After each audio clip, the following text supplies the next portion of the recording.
We have breaking news that Lindsey Graham has broken ranks with Republicans who are in the grip of Donald Trump, and I'll break it down for you next. Ever since Donald Trump arrived on the political scene, Lindsey Graham has been a fascinating case study in how Republican senators have had to sell their souls to function under the Trump regime of chaos and extremism.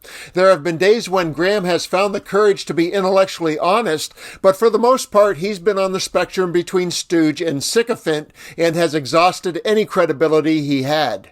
For this report, let's begin with the rare moments of honesty as he talks about Presidents 45 and 46. And in just a minute, I'll share with you his latest case of intellectual honesty. And it's a move that has the cult of Trump losing their minds under those red caps.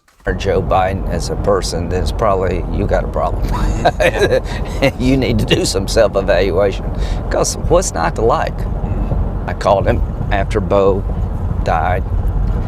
And he basically said, well, Bo was my soul. We've talked for a long time. He came to my ceremony and said some of the most incredibly heartfelt things that anybody could ever say to me.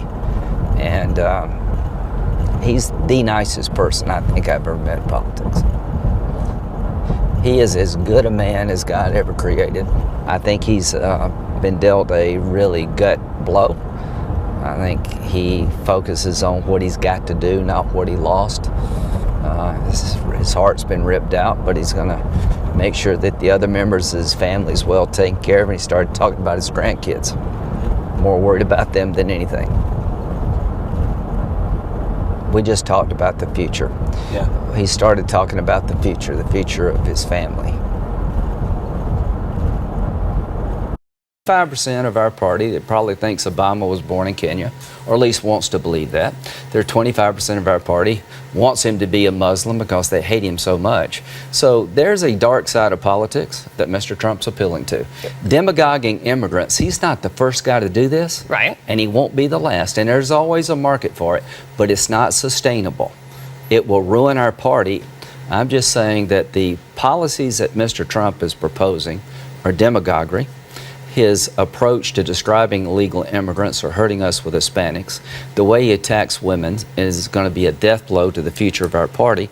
So that was historical footage that makes the case that Graham is capable of candid honesty and criticism, and we can think that that will carry over to his votes on Trump's cabal of extreme appointees, right? Think again. Watch as the outspoken senator outlines his intention to mute his voice on that, and then I'll share the heat that he is currently taking from MAGA on the other news that is currently trending. I'm pretty consistent. I vote for almost every nominee. I think I voted against one or two presidential cabinet picks since I've been up here, because I believe every president deserves the right to pick their cabinet. The people have to be qualified. They have to have good character. Those things are all part of the process, but my predisposition is to support presidential nominations. I feel very comfortable in the way I do my job. You can have your say with me and I will listen, but I'm going to do what I think is best for the country. So those were words that Trump and the base can rally around and hope that Graham's plan to forego discernment when voting will influence others to do the same. But the feeling of euphoria was short-lived because Graham goes against the mega grain with his next comment about Trump's plan for revenge and retribution against Liz Cheney, Adam Schiff, and the other House members who sat in judgment of him on the January 6th committee. Senator, a little bit of a lightning round because we have two more questions to get to. President-elect Trump told me he thinks the members of the January 6th committee should go to jail. Do you agree with that statement? No. Okay. And as a result of that answer, Lindsey Graham felt the mega wrath. Jeanette Spikes said, Lindsey Graham is a traitor to his country. And Jeanette Bearden posted, Lindsey Graham is a double agent snake and South Carolina needs to replace him. I also hope people close to Trump are pointing out Lindsey's two-faced nature and how he can't be trusted. Maybe the name Jeanette is the new Karen in the MAGA world? And Charlie Kirk commented, Lindsey Graham says that he does not think January 6th committee members should go to prison. Easy for you to say, Lindsey. They didn't ruin your life with lies and destroy evidence that would exonerate you. As a J6 prisoner, I want to see them in prison. Same goes for your sorry ass. These comments emphasize something that we already knew. and that is the Republican Party is no longer the Republican Party. It is the party of Donald Trump, and loyalists will support him to no end. And when a party is under the control of an authoritarian and compulsive liar, consistent and lasting intellectual honesty will be as rare as a Melania smile. And make no mistake, even though Lindsey Graham found his backbone in this case, him bowing to Trump on many occasions has been well documented.